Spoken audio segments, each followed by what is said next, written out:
Some of those recordings just cruise right along. They're all one verse. It says 3, but they're really one. You just don't take a breather. When we think about our relationship with God, all that He's done for us, the relationship that we have with Him, there's a term we often use with God that we only give to Him. There's other church denominations that use it, but we do not. We are not called reverends. The word reverent is a term. It's the deepest respect, a deep love and respect. And it's a term that we only associate with God. This time of year has a big impact on the relationship that God has with us as human beings, the sacrifice that He made as a father, the sacrifice that Christ made as a brother of laying down His life. And when you think about that term, what reverent is and what it means for us to have a deep respect, a deep honor. And there's a story that I think goes along with this really well. The experience of Rahab tells us a lot about the respect that we have for God. And it's interesting to see because there's not a ton of information about Rahab in the Bible, but when we start looking at her story, we see how God worked with her and the choices that she made, it starts to become pretty amazing of how deep it goes, how deep that relationship is that God has with us and the influence He has. And so she shows up in the book of Joshua. And we find that it's a famous story that most people know, but we find at the heart and core, we find her at the story of God having His people move into the promised land. And this is one of those places that basically they had to take over. They had to move those people out of there. And God did it. God was in charge of that. Most of you probably know that story, but I want to walk through it today as we look at this and we think about what it is that God has done for us, how He has an impact in our lives. And so I titled this sermon today, Reverence for God. Reverence for God. So if you would, you can go ahead and turn over. I heard some of you turning there. Joshua chapter 2, because we're going to read this here. So this is the Israelites coming into the promised land. After wandering 40 years in the wilderness, they finally are able to go into the land that God has promised them. That generation that had to die out has now died out, and Joshua is leading the people in to take over what God said was theirs. One thing right here at the top is God's telling them, you have to go conquer Jericho. You have to destroy these people. And He goes, this is how you're going to do it, and lays it out for them. And so we have the Israelite story, the beginning of Jericho here. So if you want to look at chapter 2 and verse 1 of Joshua. Here it says, Now Joshua the son of Nun set out of Acacia Grove 2 men to spy secretly, saying, Go view the land, even Jericho. And they went and came into a harlot's house named Rahab, and lodged there. So we begin here. We have the leader of the Israelites, Joshua, doing recon, basically. He sends these 2 men out to kind of spy the land, see what they're dealing with, see what they're going to have to, and how they're going to handle this. And where do they go? Where do they start? It says they go to the house of Rahab.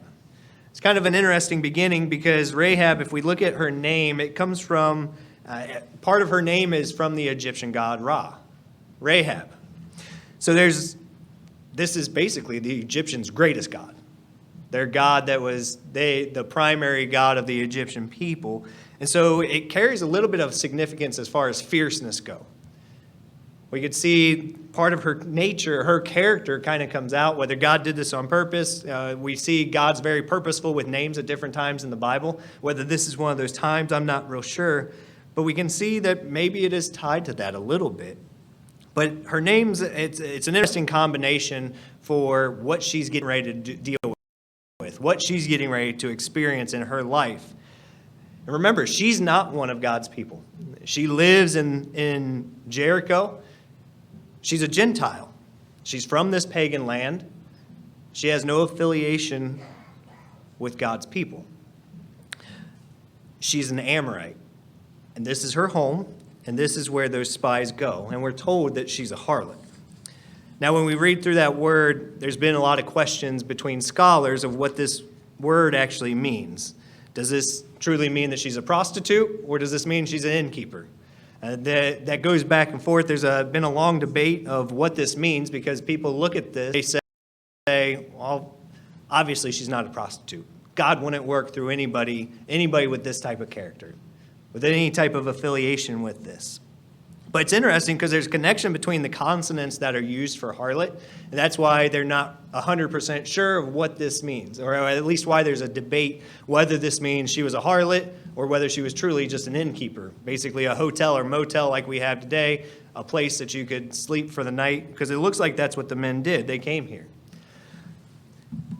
Now, some debate this back and forth because of what words they use. And if we use the entire Bible in its context, it starts to give us a better picture of what her job was, who she was.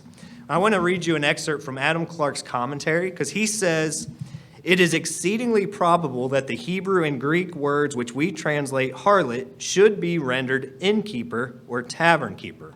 So this is one of the main ideas, that they think that it just means somebody that housed people. And so that brings in mind, was she a harlot or was she truly an innkeeper? Which one was it?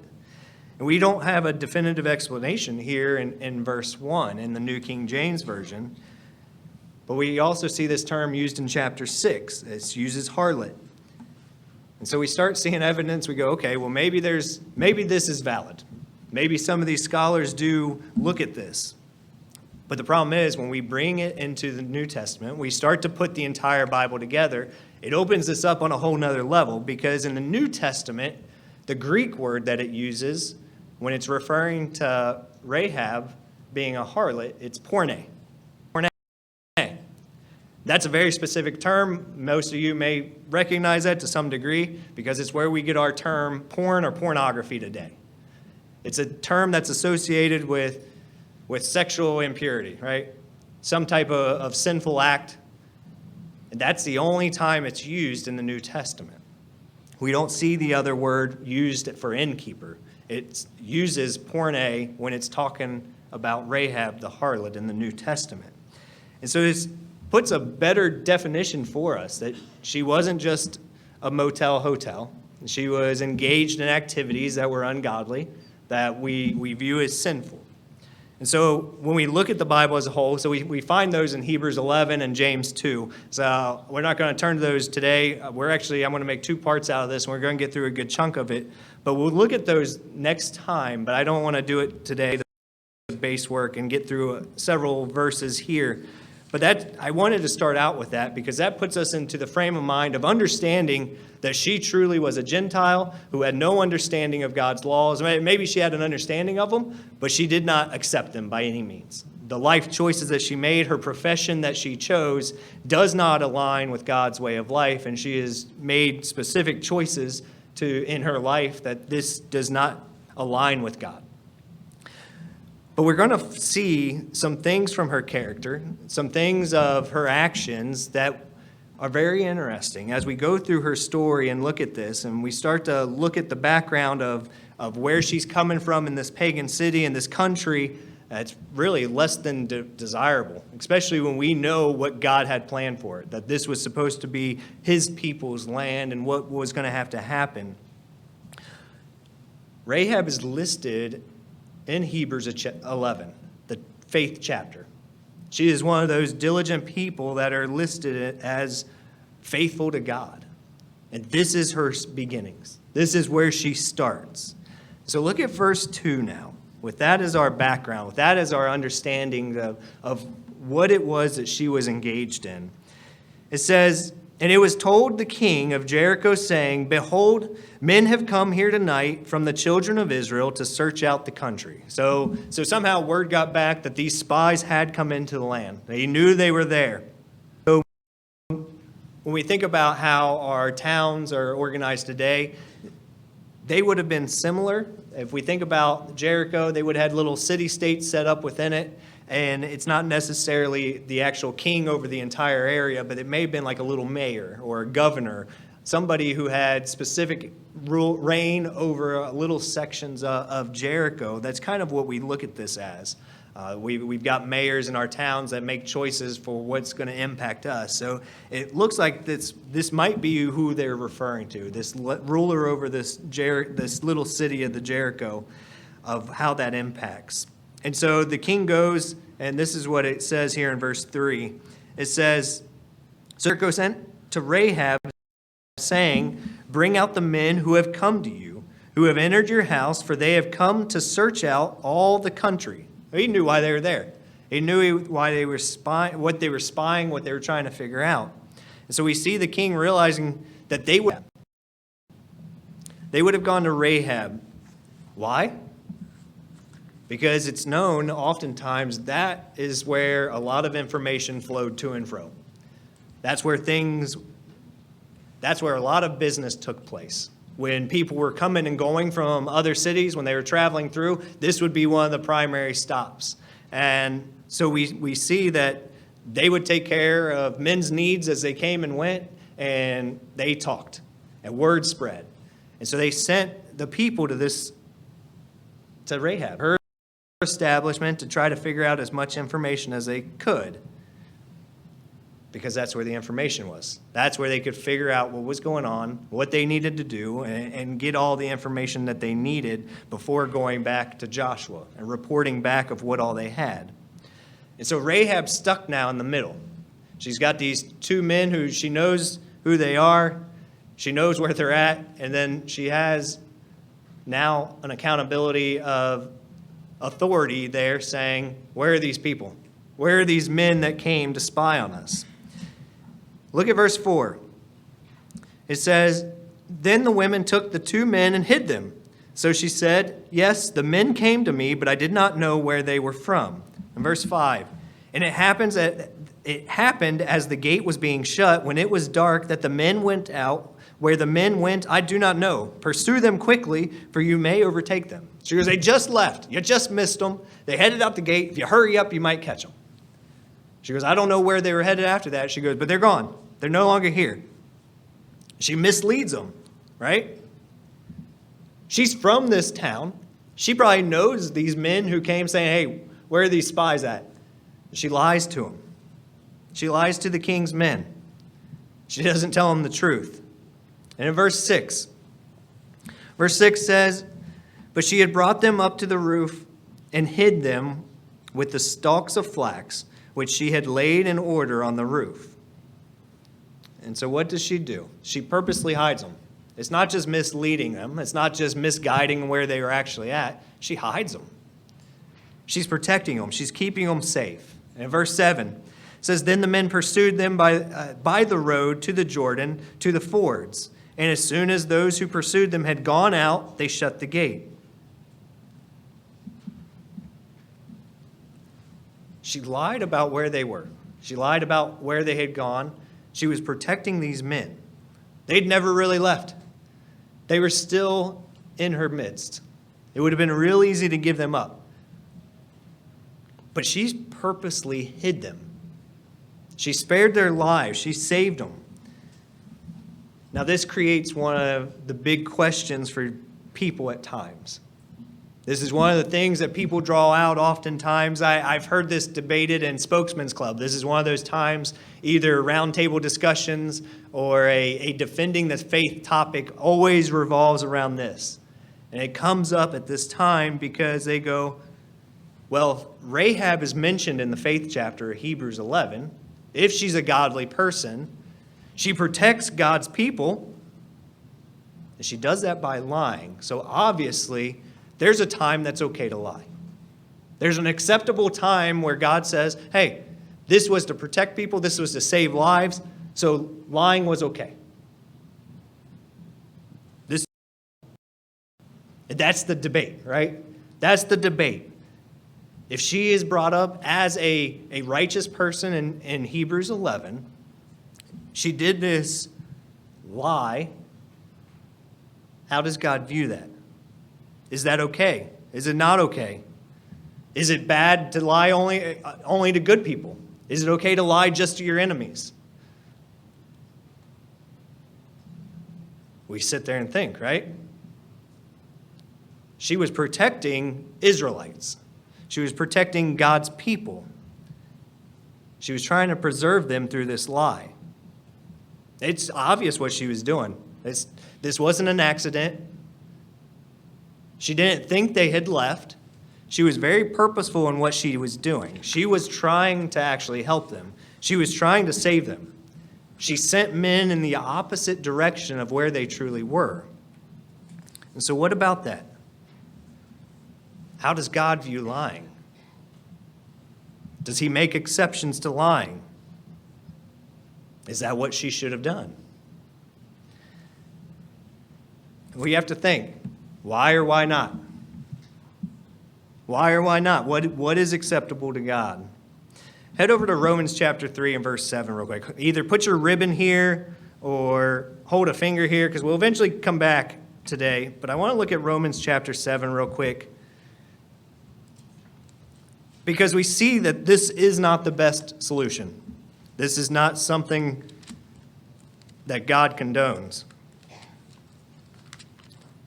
This is Romans chapter 3. If you look at verse 7, Paul poses an interesting question here that aligns with what we're discussing. He addresses this idea that we've kind of opened up about whether or not lying is good, whether lying resulting in good is a positive thing. Look at Romans 3. If you look at verse 7, it says, "For if the truth of God has increased through my lie to his glory, why am I still judged as a sinner?" Okay, so he says, if I lie about something in order to protect someone, if I lie to make God look better, if I lie to show how awesome God is, he says it's still a sin. It's still a sin. We're still judged as a sinner. We're not righteous at that point. So he says, still judged as a sinner. In verse 8 it says, "And why not say, let us do evil that good may come, as we are slanderously reported, and as some affirm that we say, their condemnation is just." God's very specific. Good is good and evil is evil. There's no exceptions. He doesn't make one-offs where he says you can break my law if it's to the benefit of somebody that I love, or it's to protect my people. Paul writes here, he goes, doing good or doing evil for the sake of good is not just. It does not justify us. He says it's bad. He says it's just as bad. And he's posing this rhetorical question. Let's do good, or let's do evil so that good may abound. But it doesn't go hand in hand. It doesn't work the way we think sometimes. He's saying that's ridiculous. He says that's ridiculous. We know what the standard of God is. We know what his expectations are. Rahab may not have known better at this point. More than likely, she had no idea about all of God's laws and what his expectations were. But there's something that she did know. She figured out that these were a people that she wanted to protect. And we're going to get into that because she lied about where they were. She saved their lives. Even though this was a good outcome, even though there was a positive thing here, God's not okay with lying. God's not okay with sin. Because he commands us, we shall not bear false witness. He's very clear with that. It's the 9th commandment. He says, thou shalt not bear false witness. We don't lie about things. So what should she have done? Should she gone, yep, they're here. I know where they're at. I can take you to the room they're in. They're up here on the roof. I put them up there. Is that what she should have done? We don't like to think about those situations, do we? Because those are the hard things. Those are the challenges when we look at our life and go, I don't know if I could withstand that. I don't know if I could make the right choice if I found myself in that situation. because these are difficult. They're difficult from the stance of we see how it impacts physical people's lives. We see what it can mean for those two people. It would have meant probably death for those two spies. And so the choice that she made was to save them. If we were there in her shoes and they were knocking at our door going, do you know where these people are? We have to really think, would my answer be, yeah, they're here? Or would we throw out a lie saying, I don't know where they're at? Because this is the question that we have to answer. We have to be in charge of the situations. We have to think about what happens. When we think about the power that God has, when we think about the respect, when we think about revering God as to what he's capable of doing, we have to remember what he has proven. Because there's times throughout the Bible where we see that God was in full control. It looked like things were out of control. When you think back to Genesis chapter 19 with Lot and his family, there was a gang of people who tried to break into Lot's house to get to two angels. He's going, nope, you can't come in. He's standing in front of the door, and they were just about to break the door down between him and the door. And what happens? Did Lot slaughter all of them? What happened? Anybody remember? They all went blind, right? They were all blinded. The entire group of people was blinded. It's pretty hard to find the people you're looking for when you can't see anything. Then there's another story in 2 Kings chapter 6. Elisha is being sought out because he keeps giving information what the Syrians are doing. And so the king's going, all right, send the chariots, send the horses, send an army down because I want this man killed. Because he thought there was a spy inside of his camp. He goes, find the spy.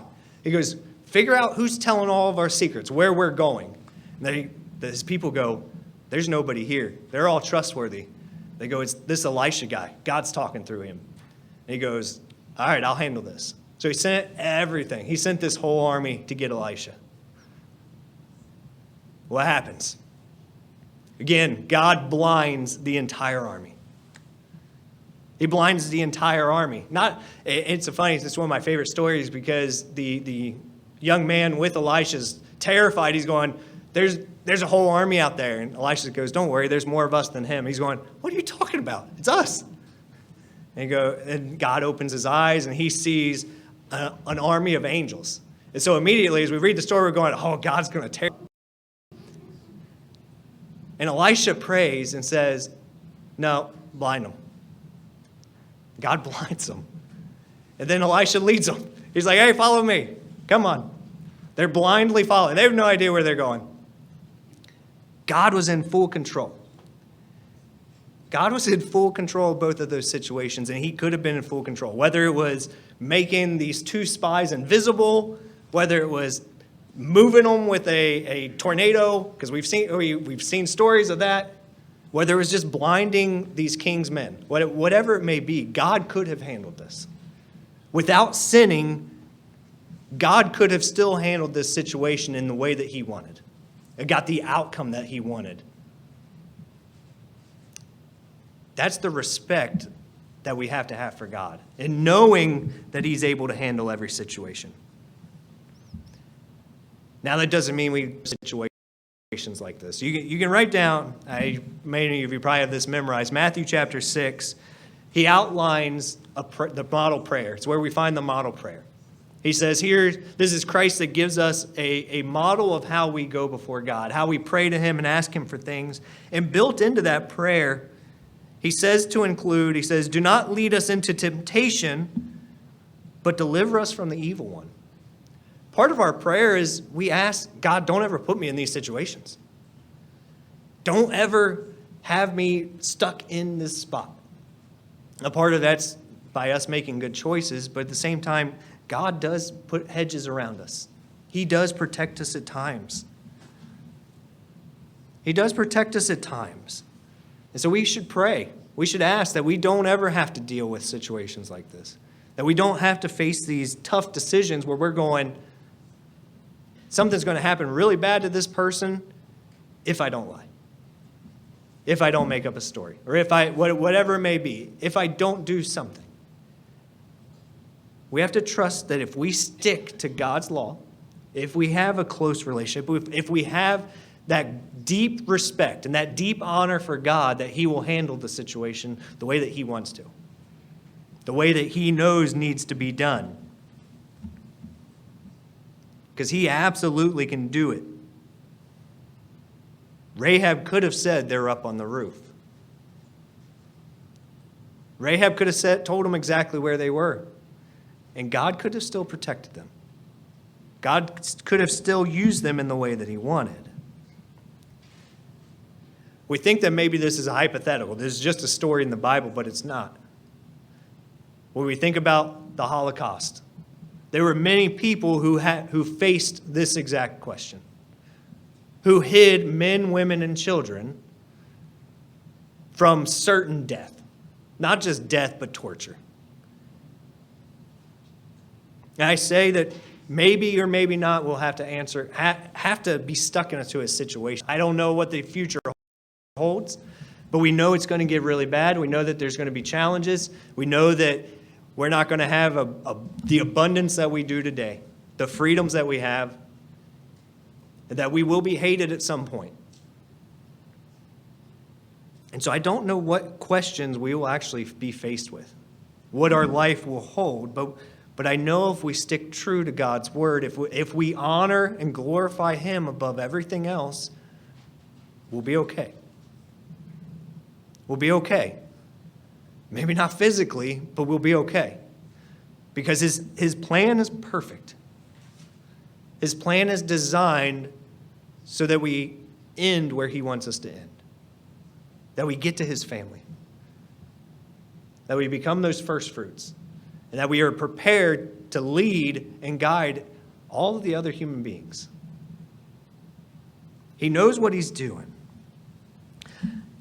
Head over to 1 Corinthians chapter 10. We always hope that we don't have to deal with this. That's the prayer that we should be praying all times, that we're spared from these, that God prevents these situations, that we escape these difficulties. We have to look to him. If you look at 1 Corinthians chapter 10 and verse 13.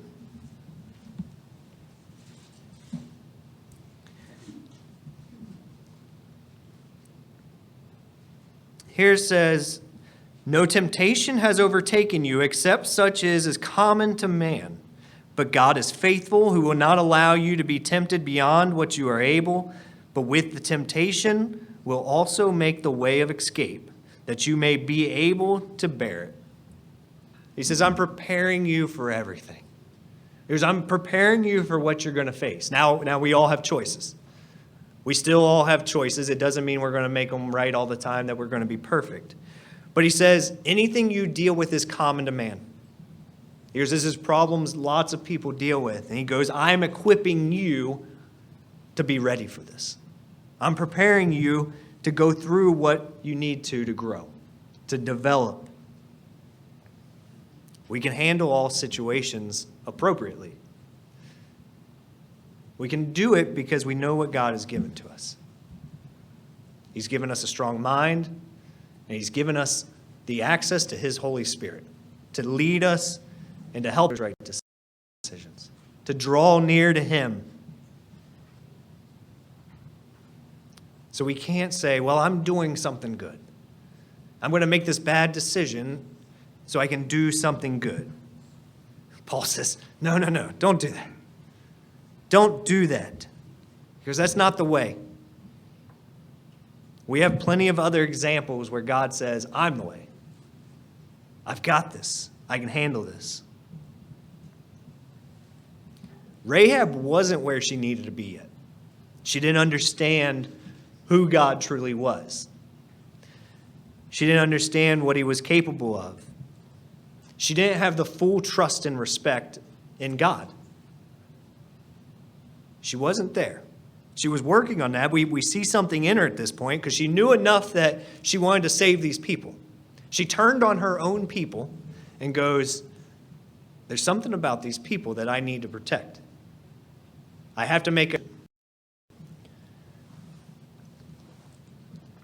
Go ahead and flip back to Joshua chapter 2, because we're going to pick the story back up here. Because she starts to show some amazing insight right here. We start to see what's going on, how God's working with her. It's Joshua chapter 2. We're now in verse 8.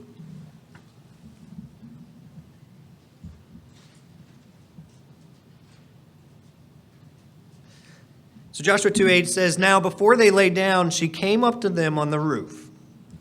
Just a quick side. We think about Jericho. I don't know if you've ever seen pictures of Jericho, what it would have looked like. I don't know if you're familiar with the layout. So the Jericho was a double-walled city.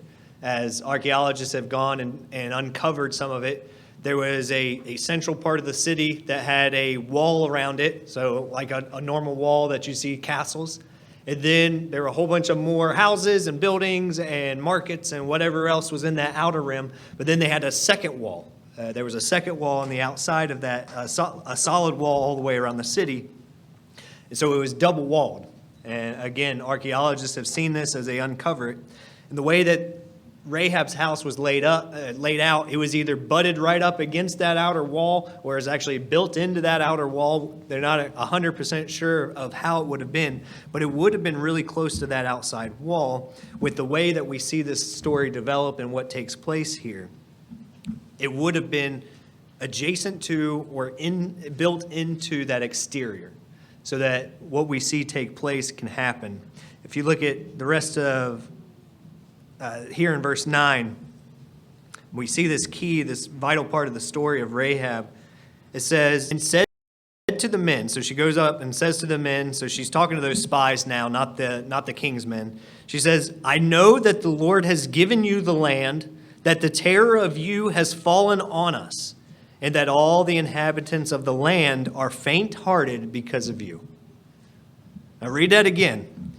She says, "I know that the Lord has given you the land, that the terror of you has fallen on us, and that all the inhabitants of the land are faint-hearted because of you."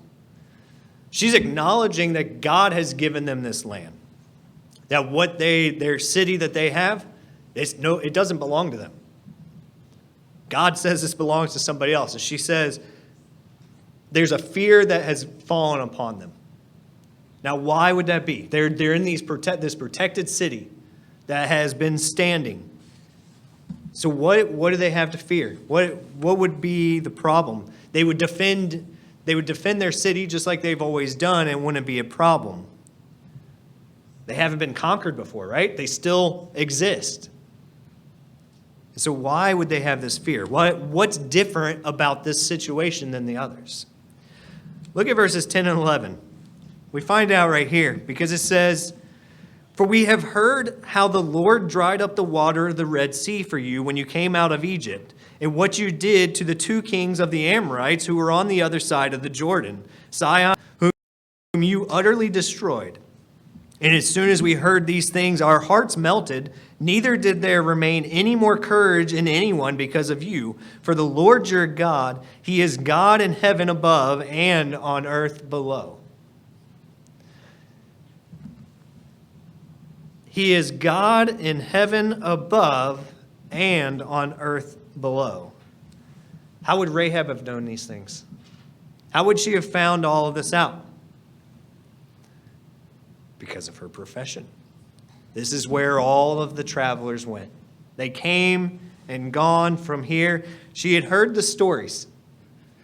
She had heard the stories of what their people were capable of, what happened. She listened to the newscast. She doesn't have Google, right? I said Google knows everything. They don't have TV. They don't have Instagram, Spotify, Facebook. They have no news outlets. These things were spreading by word of mouth. These travelers that came and went spread word and said, this is what happened. This is what took place.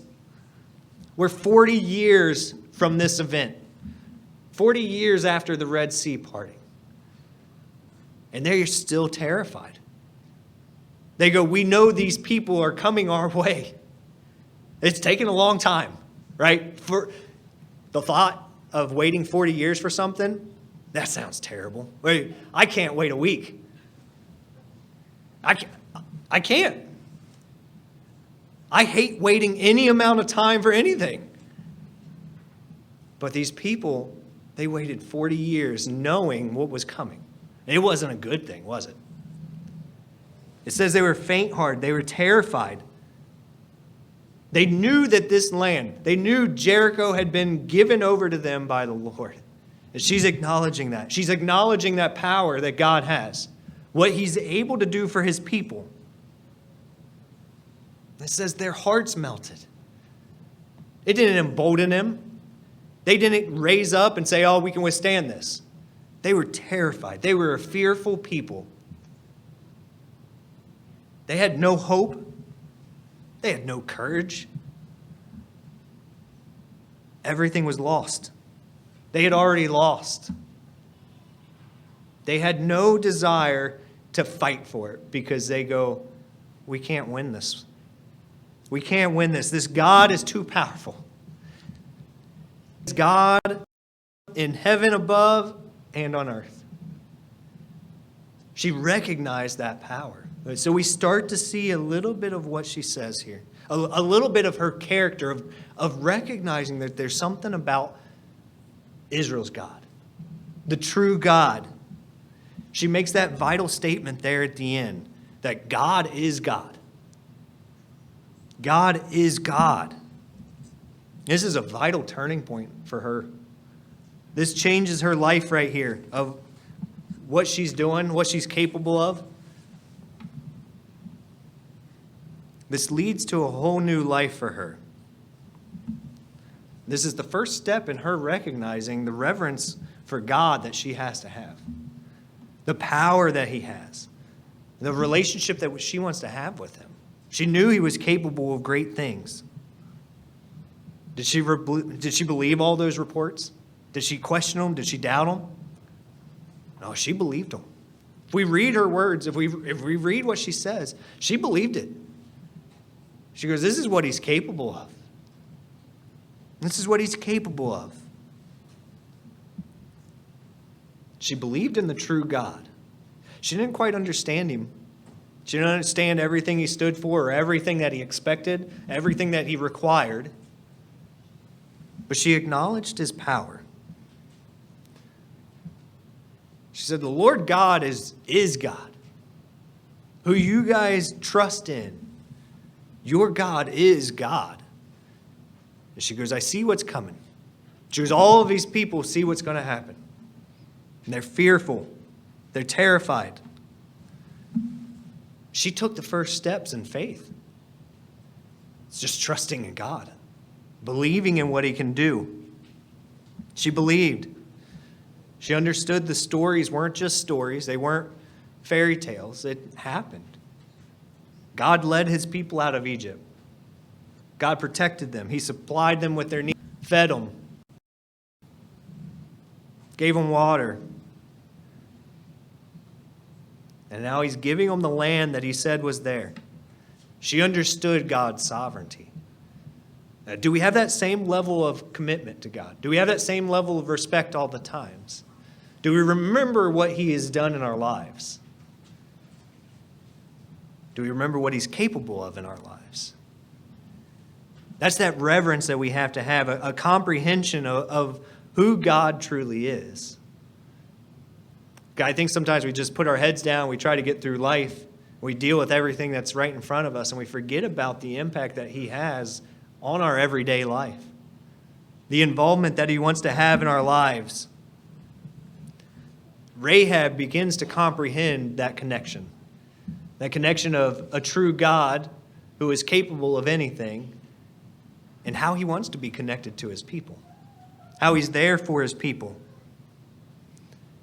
This was the same exact lesson that God was trying to teach Pharaoh, wasn't it? God gave Pharaoh multiple chances. He gave him multiple chances. He goes, this is what's going to happen.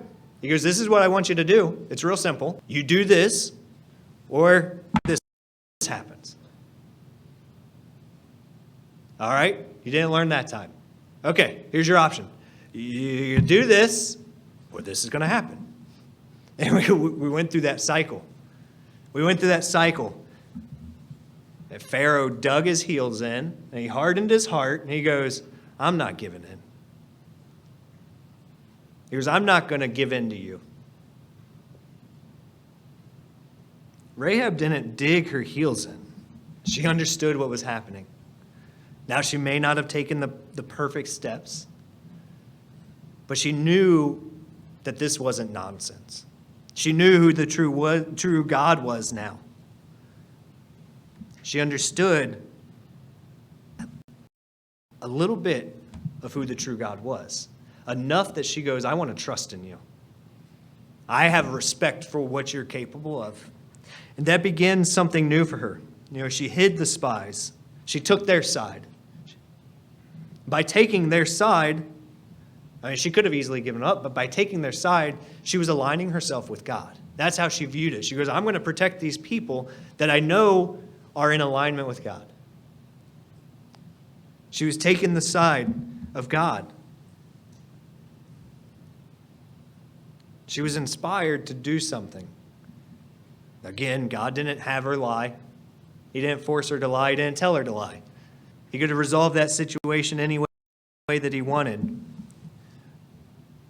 But something changed in her heart that she understood that there was value in the relationship with this God, with the God.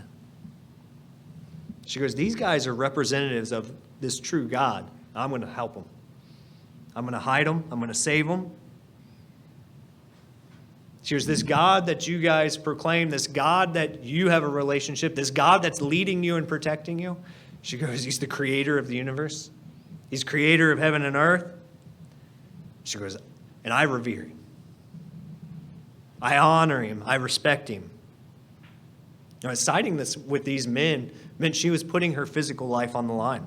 If she'd been found out, they would have killed her along with the spies. She would have been a traitor.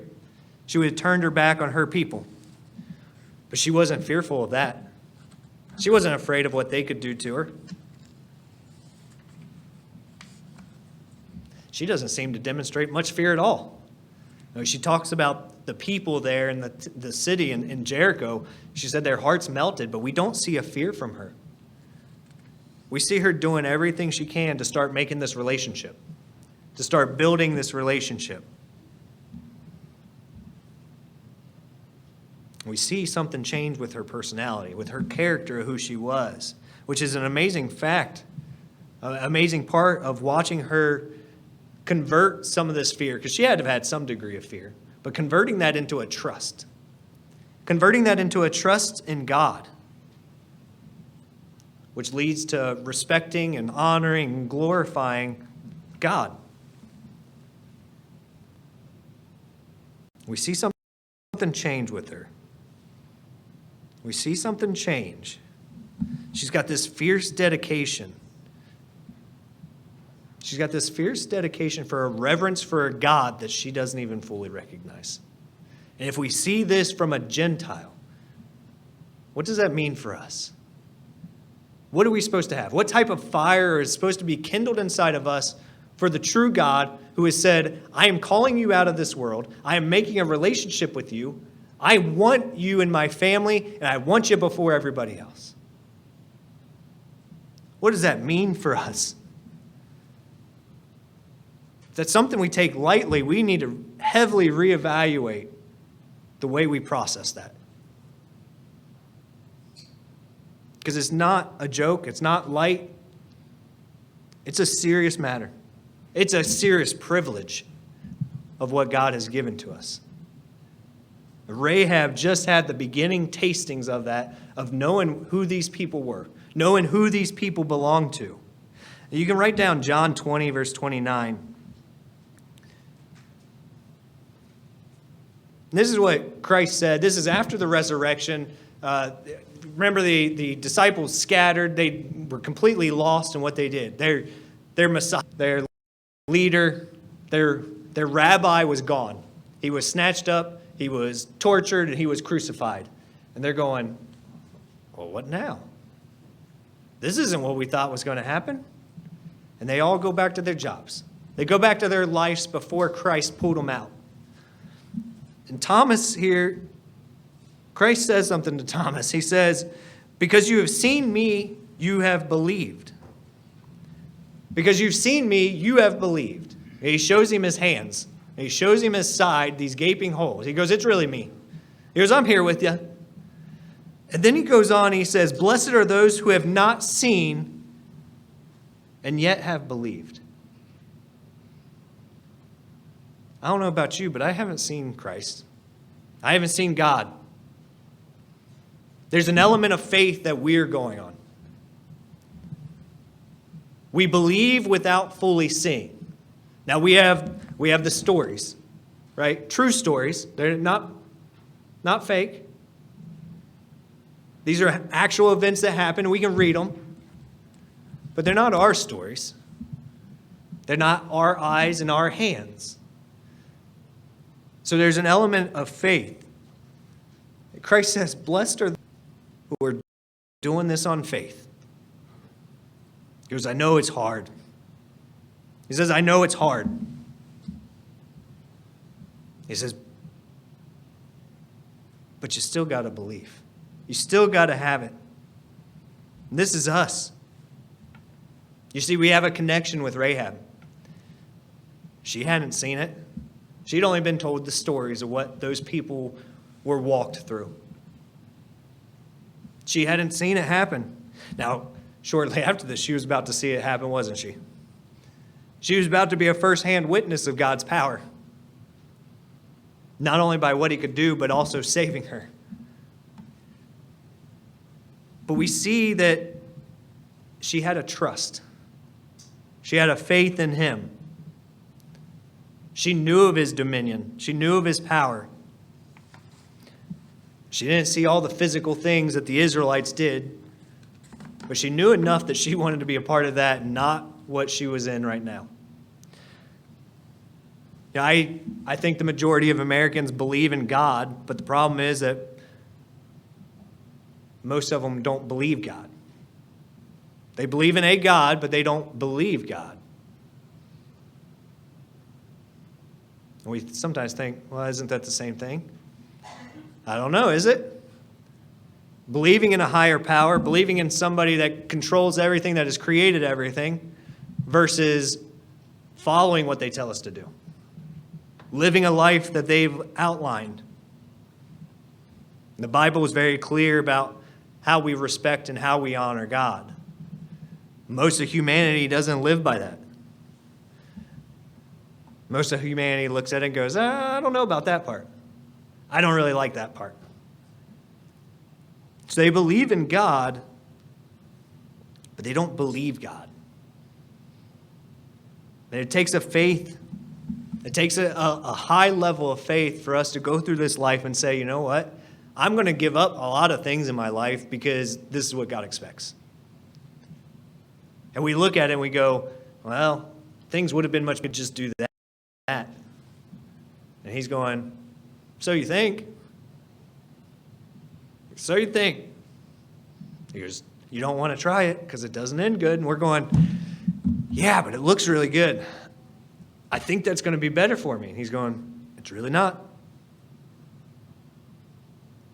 And sometimes we make that other choice, and somewhere down the line, hopefully we realize it, and we get back on the track. But we see that there's this reverence that we have to have for God, this relationship that we have to have with the Almighty, a Father who loves us beyond all measure, who wants us included in his family. He is the ruler and the creator of the universe. And we see this example of Rahab, who begins to understand this. And she's going to grow to have an even deeper understanding and a deeper respect for God, an awe for God, and understanding what power he actually holds, understanding what he can do. So we see the beginnings of this story. We see the beginnings of her character and her attitude of what she's dealing with and what she's going through. We start to see, okay, there was a little bit of something that God had to spur in her. God had to start this. The stories, whether it was those stories that had been passed on to her, that she had been relayed back to her, God spurred something. He started to grow something with her. It wasn't to terrify her, but it was to help her to have an understanding that she wanted a relationship with him. He wanted a relationship with her. And that's what we can relate to. That's what we can relate with, is knowing that we didn't discover this on our own. We didn't magically read this, because there's commentators and there's scholars that understand some of these things a whole lot better than I probably ever will. But there's a truth and there's an understanding that God has given to us through his Holy Spirit working with us, and then taking that next step and having his Spirit in us. He says, I'll give you the help that you need to get to where I want you to be. And he goes, without me, you can't get there. And so we see him working with Rahab. We see him working with Rahab here. And we'll continue on here in Joshua the next time. But I wanted to lay this foundation of who she was, what experiences she already had, and how she already shows these little nuggets of already revealing that she has some level of faith. She has a level of understanding, and how we connect to that, how we relate to that. And as we go through the rest of the story, we'll see how this flourishes and how we know the end of the story for her. We know where she goes. We know how she is held as somebody who is faithful, somebody who eventually does what it's actually right. She doesn't do evil to do good, but she does good for good. That's where we'll pick it up. We'll pick it up in verse 12 next time of when we start to look at the rest of this reverence for God.